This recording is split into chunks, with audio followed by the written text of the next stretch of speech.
Good afternoon. Welcome to today's Jewish Policy Center webinar. I am Shoshana Bryan, Senior Director of the JPC and your host. Our guest today is Hussein Abdul-Hussain of the Foundation for Defense of Democracies, who will try to make sense of Lebanon for us. Lebanon has always been a conundrum.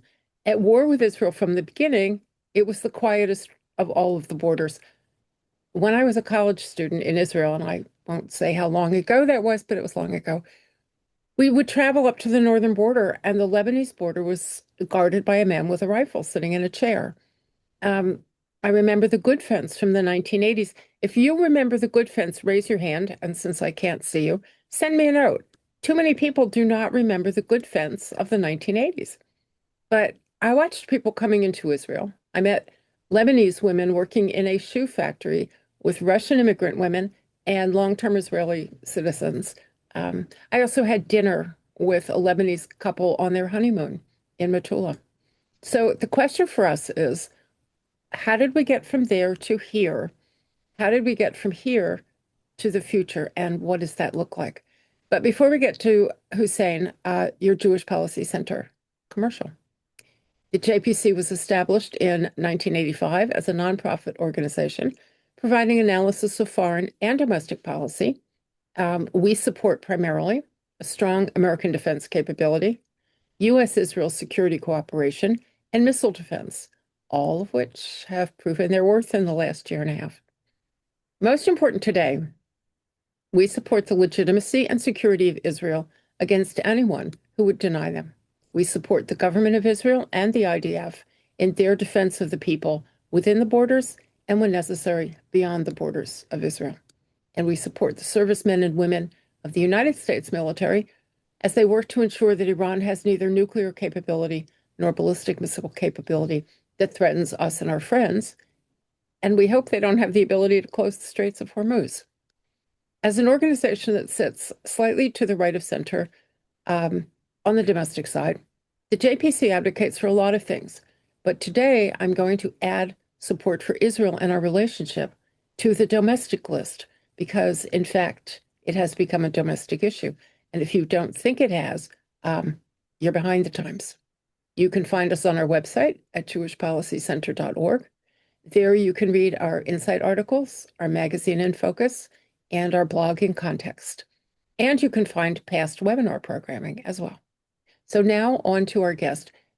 You all probably know him already because we've been happy to have him several times in the past. Hussein Abdul-Hussain is one of my favorite webinar people. Also a great follow on, I was going to say Twitter, on X. Hussein Abdul-Hussain is a research fellow at the Foundation for Defense of Democracies. He focuses on the Gulf region and Yemen, including on Gulf relations with Iran, Gulf peace, and peace with Israel. But he was born and raised in Beirut, Baghdad, and Baalbek, cities that have been at the center of Middle East events that are not happy and not comfortable. Hussein earned a degree in history and archaeology from the American University in Beirut. He worked as a reporter and later managing editor at Beirut's Daily Star newspaper.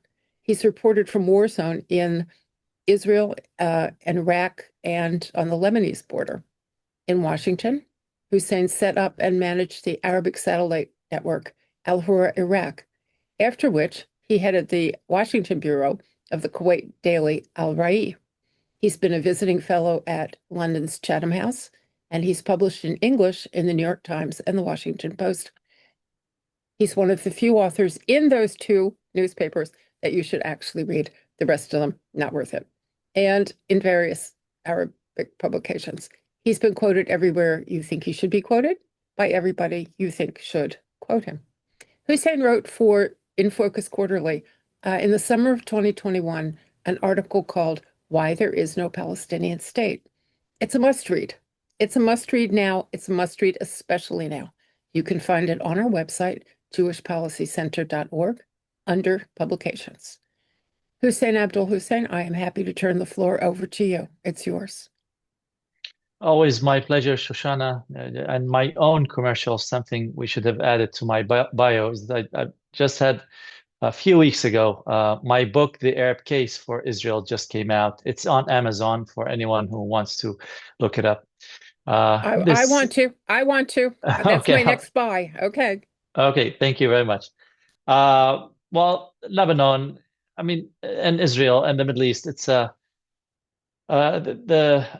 the region where the news never stop. Now, what we have is that what you see, if you're trying to make sense out of what seems to be a continuous situation of war, a start again, stop again kind of situation, I think there's rhyme and reason. It might not look very clear to everyone, but Israel is flipping the script. It's changing its basic way of dealing with Arab neighbors and their non-state actors. To know how Israel has been dealing with these Arab neighbors, this started in 1967. We all know Israel just prevailed over a bunch of Arab armies. And on that war, the 5 Day War, on the sixth day, the Israeli Defense Minister Moshe Dayan said, the Arab leaders have our number. They can call us. If they recognize us and sign peace with us, we'll give them back the land. And this idea became what we know, what we've known all this time as the land for peace. And it means that if Israel gives land to the Arabs would sign peace and love Israel and be friends and neighbors, good neighbors. Unfortunately, over all these years, I think Israel has tried and tested this formula, and it worked with the Egyptians. Egypt took Sinai and signed peace. Not very hot peace, not enough normalization, but still, it's a peace treaty. The Jordanians did the same. Now, the Lebanese and the Syrians have made it really hard. I mean, they keep on moving the goalpost in every round of negotiations. We all know that Lebanon and Israel have no really outstanding issues between them. In 1967, this big war between Israel and Arab countries, the Lebanese were not part of it. They sat this one out. They were happy. They were enjoying the windfall of capital that was flooding Lebanon, fleeing every Arab capital that was either turning socialist or communist or both. So the Lebanese were doing fine. But after that defeat, the Egyptians decided that, okay, if we can't beat Israel army to army, now is the time to beat Israel non-army to army, what we call the asymmetric war. And this is where Arafat and all these Palestinian factions started attacking civilian targets inside of Israel, terrorist attacks, kidnapping airplanes from London to Israel, from Amman to somewhere. So in 1978, Israel pushed the Palestinian factions of Arafat north. This is the first war. 1982, Israel decided that's it. We're going to get Arafat out of Lebanon once and for all, and we will sign peace with Lebanon. Israel invaded. Arafat dug in his heel. The Lebanese came together and told Arafat, "We're sorry, but the country is destroyed. You have to leave." And Arafat left, and Lebanese parliament ratified what came to be known, and it's still known in Lebanon until today, as the May 17, 1983 peace agreement with Israel. It was voted by a majority in parliament. Now, unlike Lebanon at the time, president of Syria, Hafez Assad, was dominating Lebanon. He has his troops in Lebanon. He instructed the president of Lebanon not to sign the treaty, not to sign it into law. And he sent his thugs, his militias to the street. They ejected the Lebanese army. And this treaty never became law. And it just died out. But after that, Israel, between 1983 and the year 2000, these are 17 years, Israel stayed in Lebanon, but really had no reason to stay. It kept on telling the Lebanese, listen, you guys, we have nothing against you. You have nothing against us. You sit on your side of the border, like Shoshana described it. This is Matullah is our side. The other side is your side. Everyone will be happy. And in the mid-1990s, 1996, 1997, Prime Minister at the time, Benjamin Netanyahu, was Prime Minister today as well.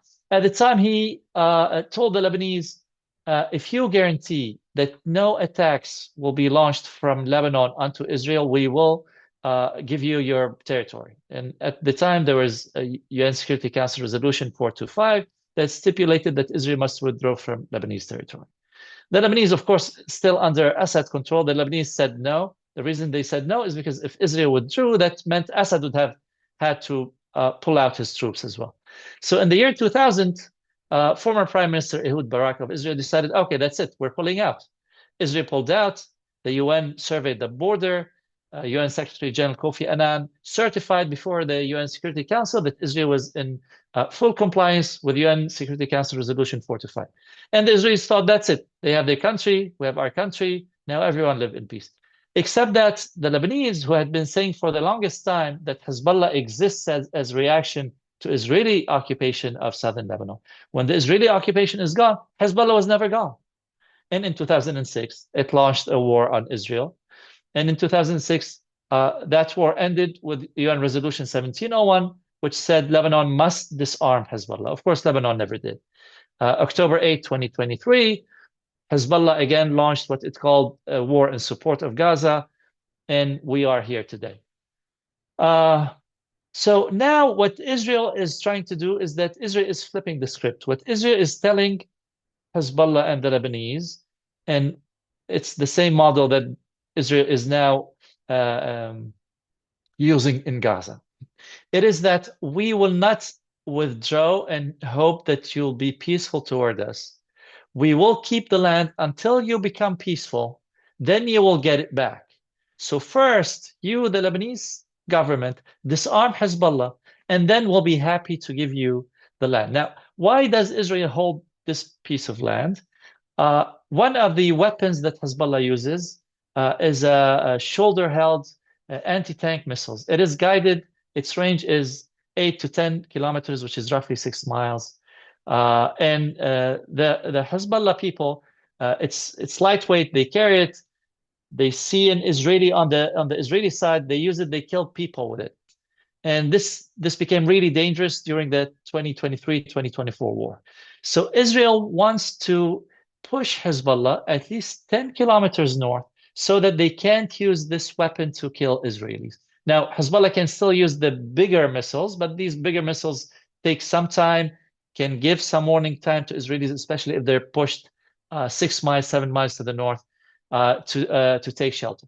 So now what Israel did is the same thing that it did in Gaza. It pushed Hezbollah 10 kilometers north.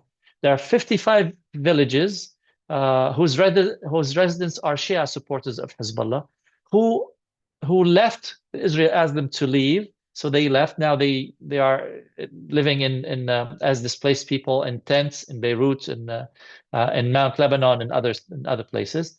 Roughly 500,000 people, and these 55 villages are now depopulated and under the control of the IDF. And the IDF calls this a forward defensive position, and it means no Hezbollah can set foot in this buffer zone. If any person tries to get into this buffer zone, they'll be taken out. So this is what Israel has, and Israel told the Lebanese, listen, we're not going to govern this land. There'll be no people, unlike in the past, the 1980s, 1990s, Israel controlled a security zone. There were Lebanese population. Israel had to govern this population, and this population makes it easier for Hezbollah to unmesh, hide, ambush Israeli soldiers, so the war never stopped. Now the Israelis are saying, no, this time it'll be different. We are using enough firepower to keep these guys north of this line, what they call the yellow line. There's also another yellow line in Gaza. And, whenever you guys figure it out, whether you're the Palestinian side or whether you're Lebanese side, whenever you disarm the non-state actor and your government becomes responsible for violence that originates from your side to our side, then we will be happy to give you back the territory.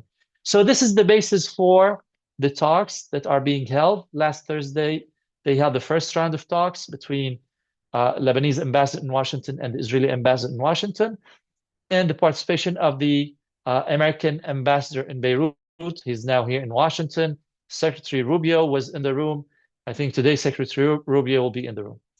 This is theoretically what we're talking about, that if Lebanon disarms Hezbollah, then everyone will go toward peace, except that the Lebanese seem to think slightly differently.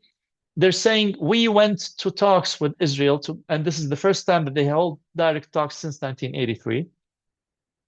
The Lebanese president, President Aoun, the Prime Minister Salam, they're saying we went to talks with Israel so that we stop the war and we get our territory back. And they don't really say much about disarming Hezbollah. Now, Israel's understanding is different.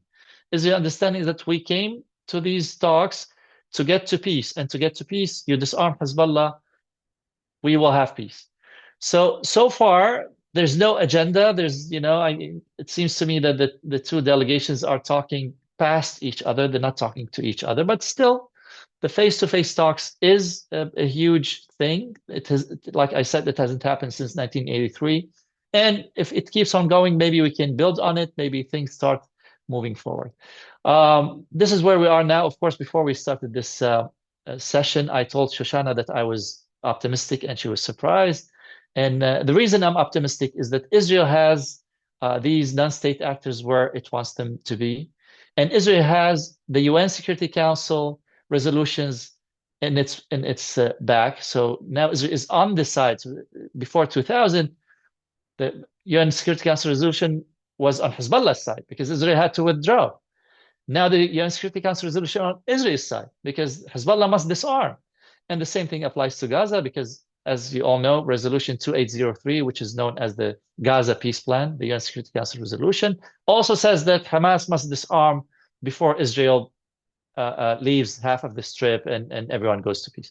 So Israel has them exactly where it wants them. They're beaten. They're weak. What they're trying to do is that they're trying to get a ceasefire and maybe rearm to fight another day.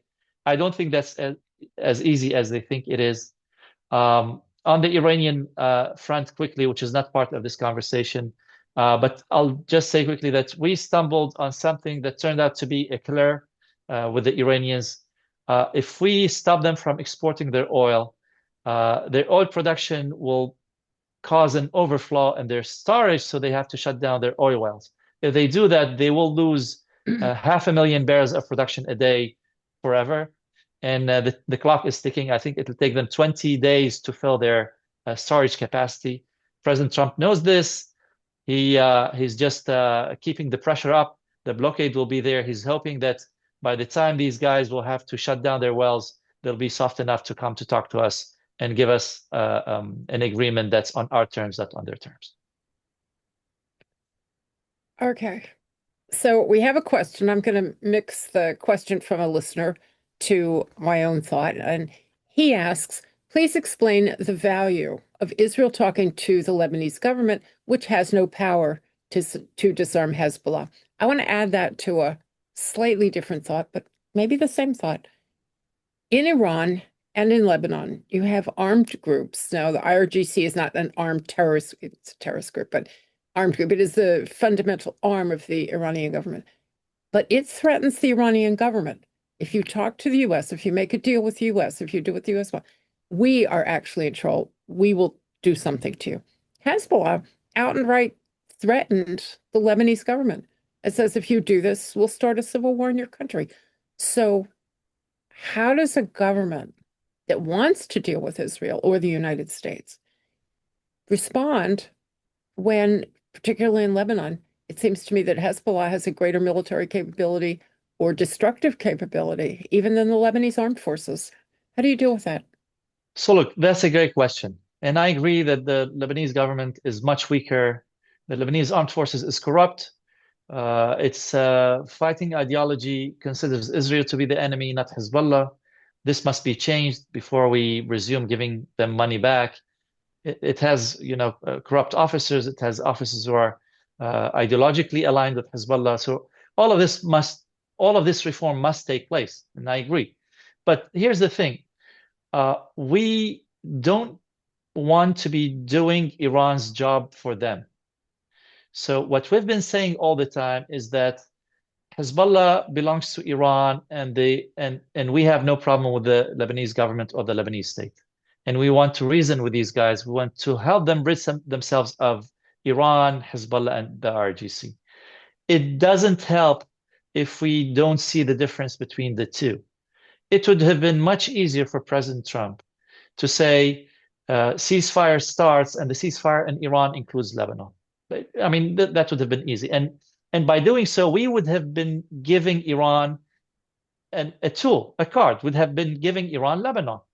But our policy since forever, and what we've been trying to do, is that to separate Iran from its arms and from the host countries of its arms. So we had to have a separate track.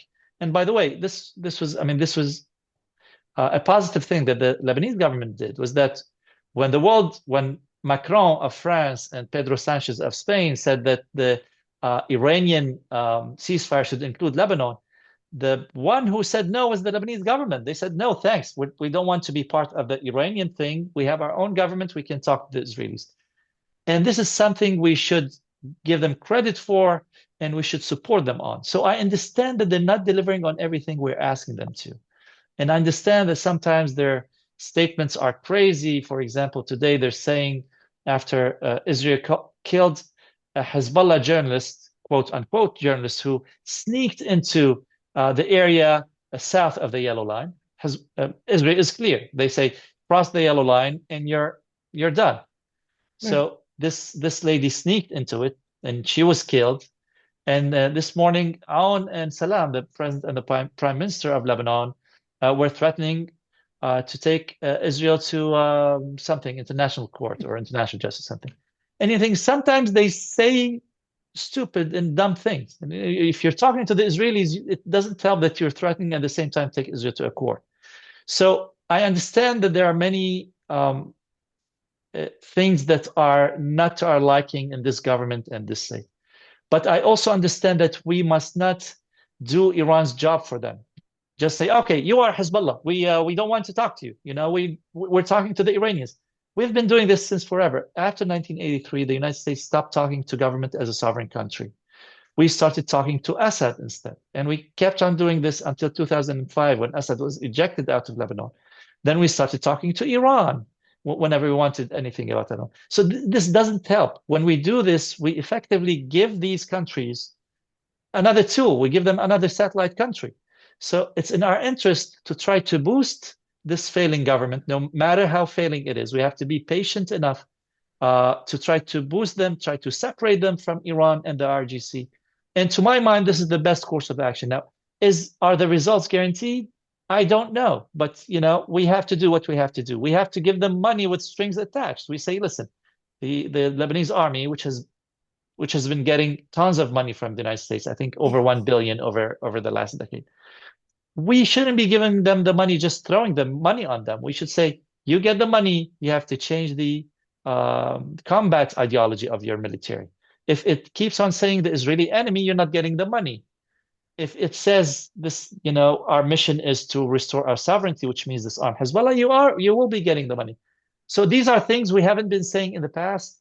I advise that we start saying them moving forward. We keep on sponsoring this track.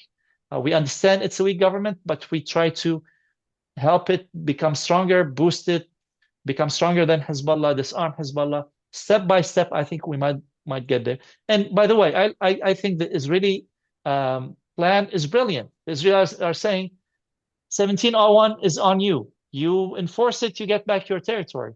So I think, this is a great move. So I actually admire the Lebanese government at many levels for doing this. I think they have gone farther than I would have thought they'd go. They've been more forthcoming than I thought they would be.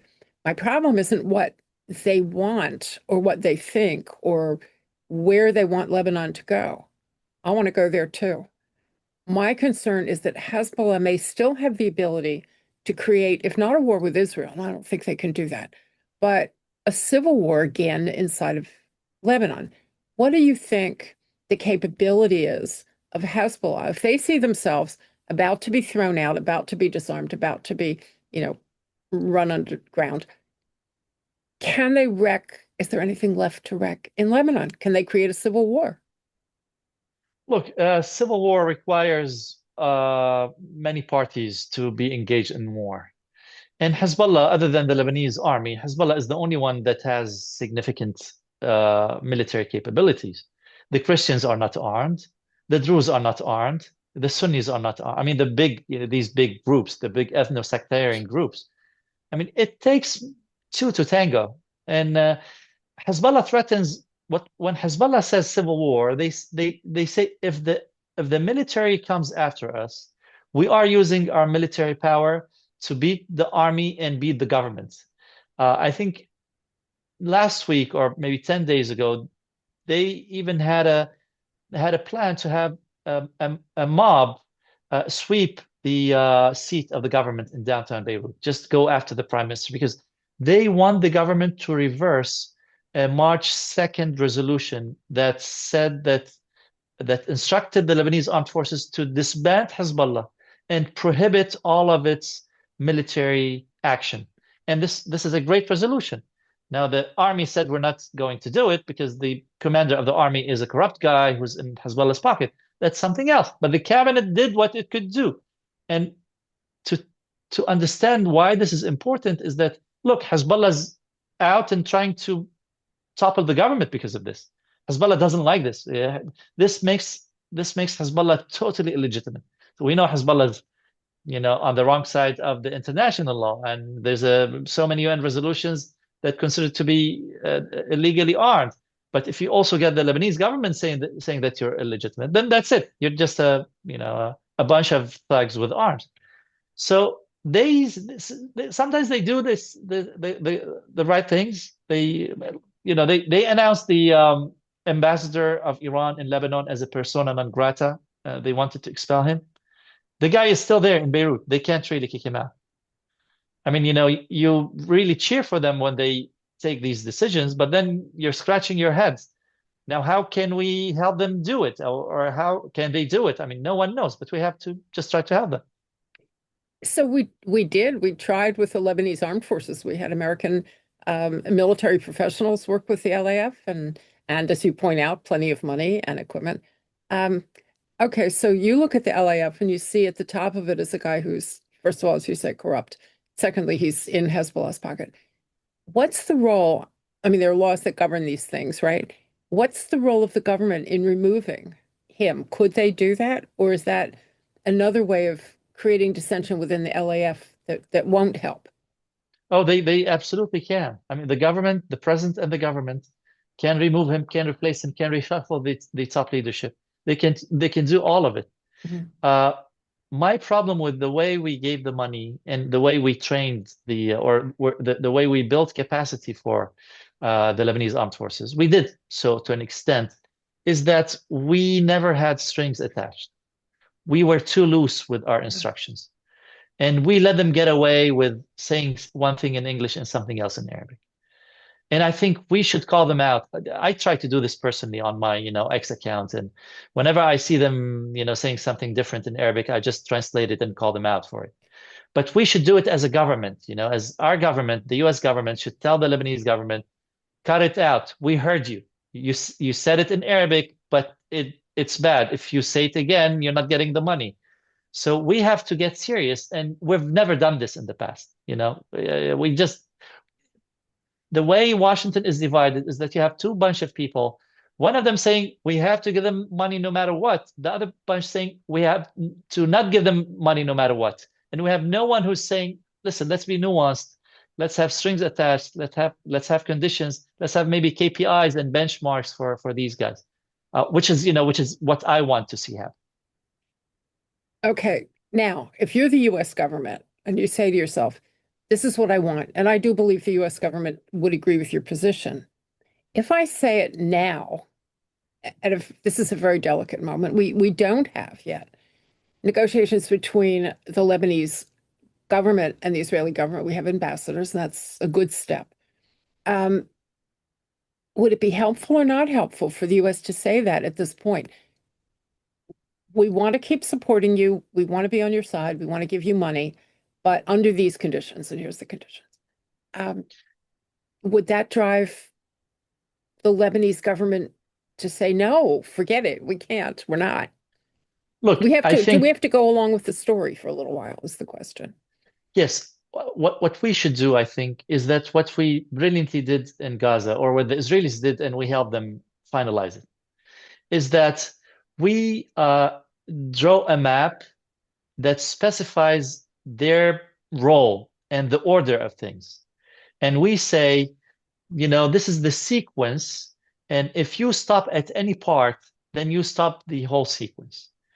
And in this case, we tell the Lebanese, you will get your territory back, and this displaced, the 500,000 Shia displaced will go back to their houses. We will try to help you with reconstruction and growing the economy thereafter. This will happen because this is what they're asking for. But Right. this will have to come within a sequence of order that's after you disarmed Hezbollah and you did the A, B, C, and D. And we did the same thing in the Gaza peace plan. Gaza peace plan is 20 points. I think we're at point 4. We're stuck at point 4 because Yeah. point 4 is when Hamas must be disarmed. Right. Hamas is not disarming, and now every Arab person, every Palestinian person know that the Gaza peace plan is stuck because Hamas is not doing its part. So we do the same thing with the Lebanese. We chart a clear pathway for them, and we say this is the sequence of things. When you're done disarming Hezbollah, let us know so that we'll help you get all the way to becoming a great country and getting your economy growing and living in peace with everybody else, Israel and Syria and Turkey and Iran and everybody else. But we have to articulate this. I think this is the lesson that Israel learned from Oslo, the agreement with Arafat, that Yeah. that we assumed that everyone had good intentions, except that the sequence was not spelled out. So Israel conceded territory. Arafat never stopped Hamas. And then Arafat said, well, you didn't concede all the territory. And Israel said, but this was gradual. We agreed on, we do point A, you do point B, we do C, you do D. So now in the Gaza peace plan, thankfully, there's an order for things. So I think we need a similar order for the Lebanese to say, listen, whatever you're asking for, it is in there. We will get to it, but this is the order of things. So that requires patience on the part of um, everybody.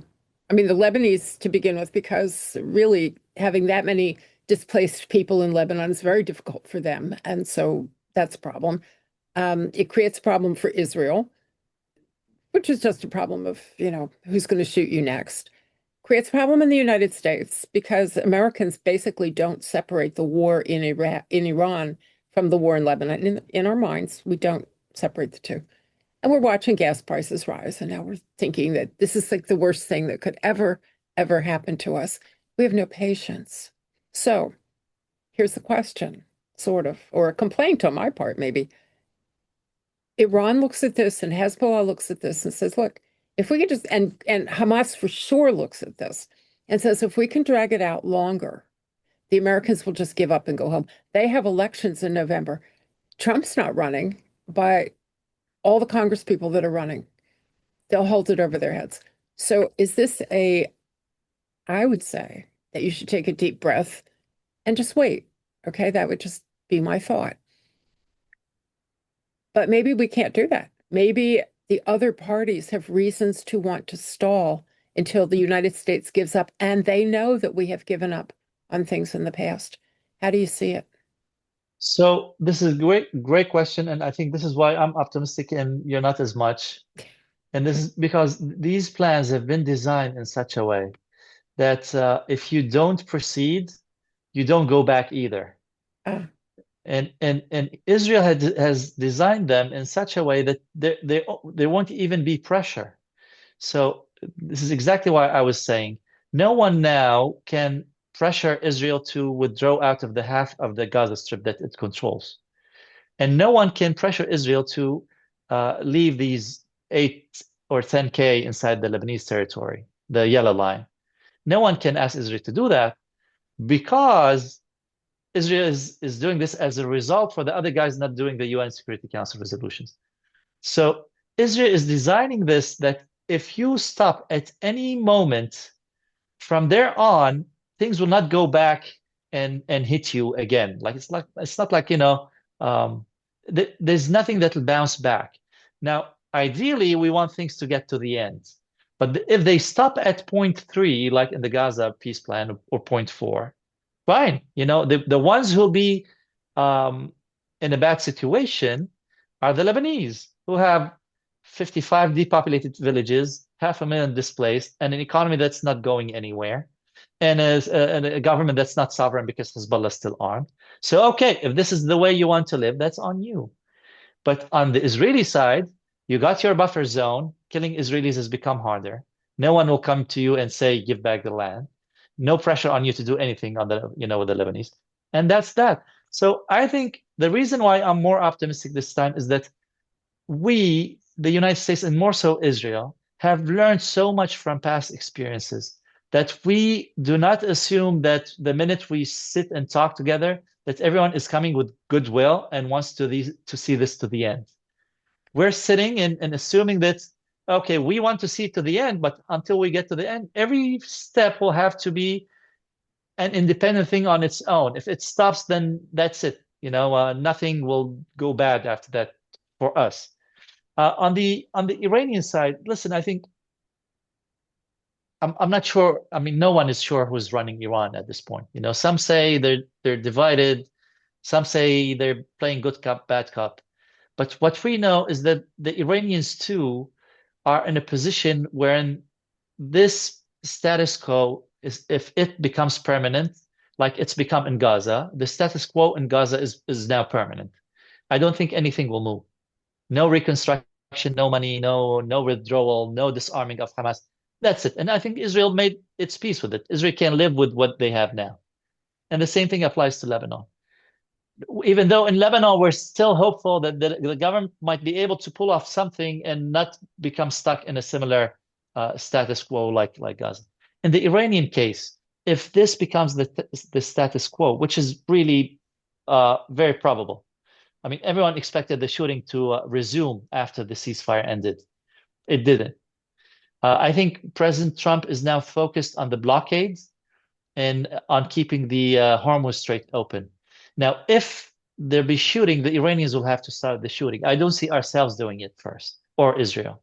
So if this continues for another 5 years, with Hormuz open and the blockade and everything as is, I think the Iranians will be the ones who blink first, not us. But I mean, Iran is still unfolding. I think Lebanon and Gaza we're over the finish line. Lebanon, we're near the finish line. Iran, we're not there yet, but we're getting there. Give it a month because this is when we know whether they'll have to shut down their oil wells, and this is when they run out of gasoline that they import for their cars. Give it a month, and listen. The internet in Iran is still shut down. This is not a normal situation or a normal country. These guys are still in a situation where something has to change. If nothing changes, we can live with that. If nothing changes, I'm not sure they can. Okay, so let me do my pessimist thing for you. You said there's no pressure on Israel and no pressure on the United States. Actually, there is. And I think the Iranians are more clever than we gave them credit for, perhaps. I wrote about it. It came out today. One of the things that has happened is Iran has always wanted to separate the United States and Israel from their natural alliance group. That's the EU and NATO and the, Western world.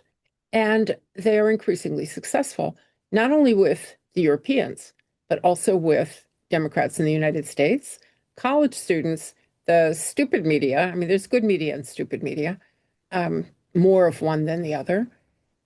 The pressure on Israel is not from Hezbollah threatening to shoot rockets or Hamas threatening to shoot missiles.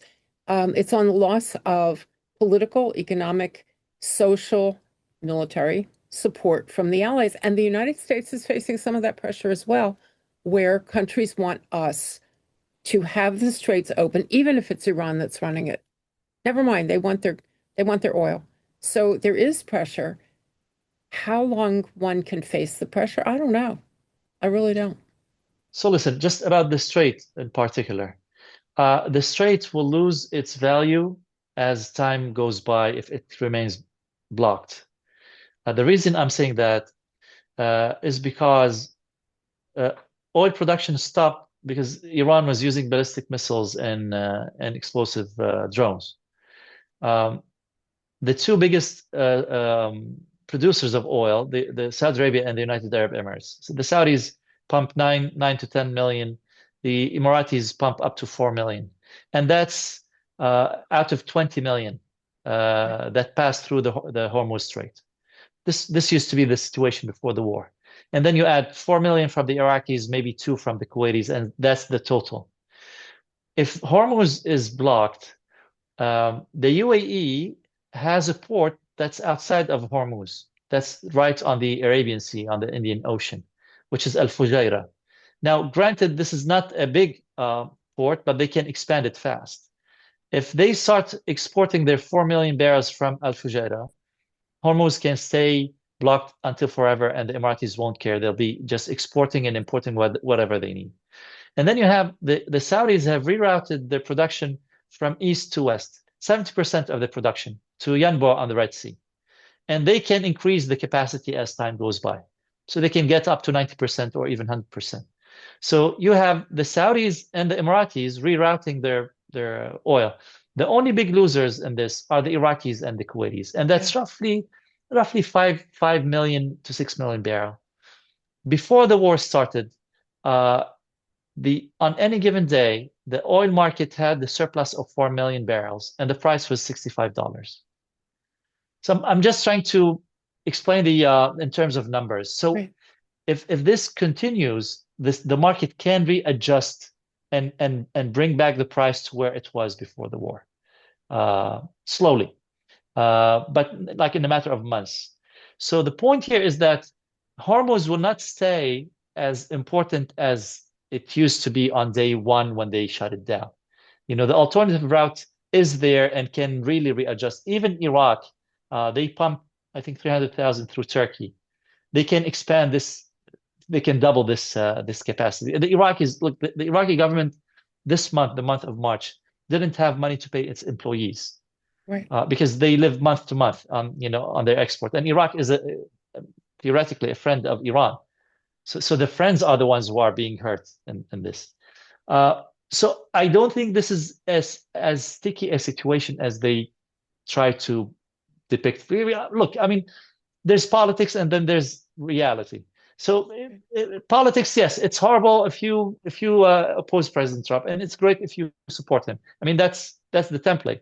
But in real life, I think it's in between, and I'm optimistic. I don't see the Iranians really being able to choke the world economy. If they could do it, they would have done it by now.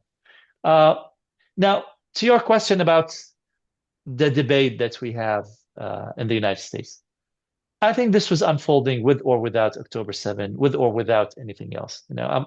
As a longtime friend and supporter of Israel, as someone who engages and debates these guys all the time, there's always something. If it's not Hormuz, it's a bunch of Jewish and Arab kids fighting over an olive tree somewhere and near Ramallah or something. A fist fight becomes a front page on the New York Times. You kill a journalist in Lebanon, like my friend Luqman Slim, who was assassinated in 2022, a Shia who was against Hezbollah. Hezbollah killed him. I mean, he didn't even make the news. So there's a certain bias in the West.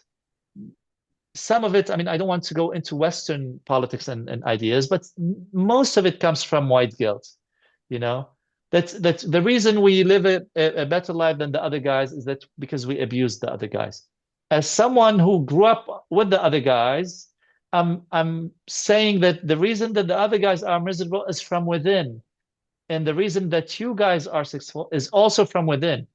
So let's not just. But anyway, this is a totally different discussion. But to my mind, these guys will keep on doing it. Look, even if Israel does everything they want to do, they will find something, and they will be agitating for boycott or resolution or ICG, ICJ, ICCs, all these acronyms. So again, the answer is patience in order for Israel to survive this. And I agree with you. If they don't find this thing, they find that thing, and okay. But you now have countries that are changing their relationship pattern with Israel in ways that are damaging to Israel. So it seems to me that what you're really arguing for is the United States to not abandon Israel. I think if the United States hangs in and is strong, yes, Israel can overcome a lot of the trouble that they're seeing. I thought the best, by the way, was the Lebanese telling the colonialist French, you know, you're not the colonial power anymore, get out. So yeah, Yeah. you can do those things, but it requires a strong and capable United States and working together, which we've had. And I would say that there have been times under Democrat presidents and times under Republican presidents where things go better and things go worse. It's not, you know, but we do have an election coming in November, and I don't want to do electoral politics, and I Mm. don't want you to do them. But the possibility of organizing part of the American political system against Israel, I think, is a real one. And much as I counsel people, take a deep breath, wait a minute, let's see. Um, I think there is potentially damage coming down the pike as these people come together over this issue. I worry about it now in a way that I haven't for a long time. So that leads us to um, the necessary moment in which I say to you, we're getting close to the end here. And normally I would ask you for an optimistic view of something, but you've already given us the optimistic view. This is great. Hussein, I cannot tell you. First of all, I loved your historical explanation about how we got to where we are. I think that's hugely important because we as Americans, as you know, don't know anything about history. One guy actually pinged me on the Q&A and said that he remembers the good fence, but he's the only one. So I got one out there. So we're coming to the end. In order for this to work, all the things, there are lots of floating pieces, and some of those pieces are in Europe. Some are in South America. We didn't even talk about that, but the change in South American countries toward a more pro-US and pro-Israel attitude, and the removal of Maduro makes a huge difference down there. Um, what needs to come together to make this work? Who needs the strongest backbone? Who needs the biggest army? Who needs the strongest sense of purpose? And are we going to get them?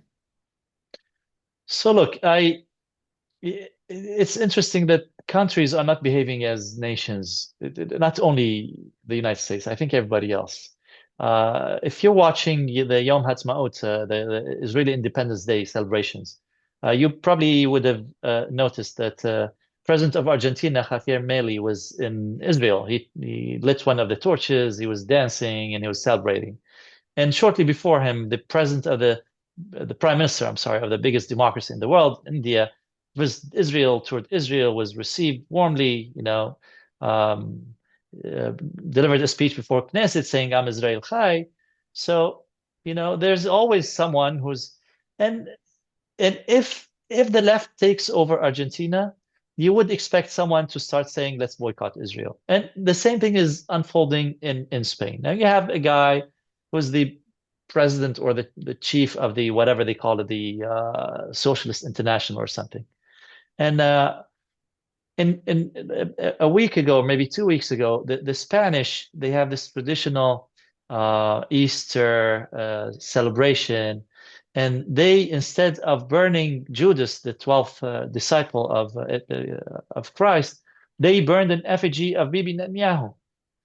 And I made a big deal out of it. I just said, you guys must watch Al Jazeera because I gave them the name. I said, Adiba Ramirez is really saying that the Muslims should come back, that, they should win back Andalus, Spain, the same way the Palestinians should take back Israel. So my tweet made the rounds in Spain, and among the opponents of Sanchez. And now the opponent seems to be on the rise, and if the opponents take over, they'll be dancing in the 79th Yom Ha'atzmaut in Israel. So look, I'm not sure whether this is good or bad, but countries are just turning into two opposite things. It depends who's in power. Now, in this country, I I don't like it that we are doing what other countries are doing, and this not only applies to Israel. This applies to Iran. So this past month, our brave men and women were in the Gulf, fighting, and you had so many Americans just cheering for the Iranians. and it didn't make sense to me. And I think this hurts this hurts the country, this hurts the nation, this hurts who we are. So so this goes beyond Israel. That's what I'm trying to say. And I think, we should try to fix it. I'm not sure we can. If we can't, we'll have to live with it. But I mean, it is what it is. We don't have a lot of choices. We do have to live with it. I would point out, as you mentioned, Spain, Maria Cortina Machado was in Spain, the Venezuelan woman who is going to run for the presidency of Venezuela. And she did one of these come out on the balcony to greet the crowds. The crowd was extraordinary. Yes. She declined to meet the prime minister. She said, I'm not here to meet the prime minister. We don't agree on anything. And she came out to meet the crowd, and the crowd was just huge. There were like 100,000 people out in the street for her. So you may be right. I mean, you're generally right. I'm not disputing you. But it may be that the Spanish are starting to look at what's going on and what their government is supporting, and that he went to China. Maybe they don't want that. So maybe there is the possibility um, that things will move in the right direction as much as they move in the wrong direction. Yeah, absolutely. And listen, I think you said NATO, and Yeah, I've been angry with NATO for some time. yeah, me And too. and and who needs NATO? I mean, we have the Ukrainians, they went to our bases in Saudi Arabia to help us shoot down Iranian drones because they have experience shooting them down over Ukraine. And I think, okay, this is how it should be, Allies are allies whenever they show up. And if the French want to shut down their airspace and not give a hand, good for them. Let them have fun with Putin or Xi or whoever they have fun with. So I'm going to close on this note. We have a note from a listener who said, I want to offer a shout out to Hussein for bringing perspective on the political pendulum in Europe. Um, Central, Eastern, and Southern Europe are proudly pro-Israel.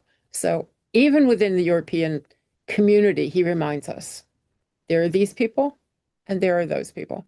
Absolutely. So I'll go with my standard. Everybody should take a deep breath, support your friends, and support your friends. Hussein, as always, this has been very enlightening. I actually feel better. I do. I feel I'm slightly more happy you optimistic. do. Um, and I think people learned a lot today, and that's really what I care about. So thank you very much for coming back. I hope we'll see you again. Thank you. Thank you. Thank you, Shoshana. Bye-bye.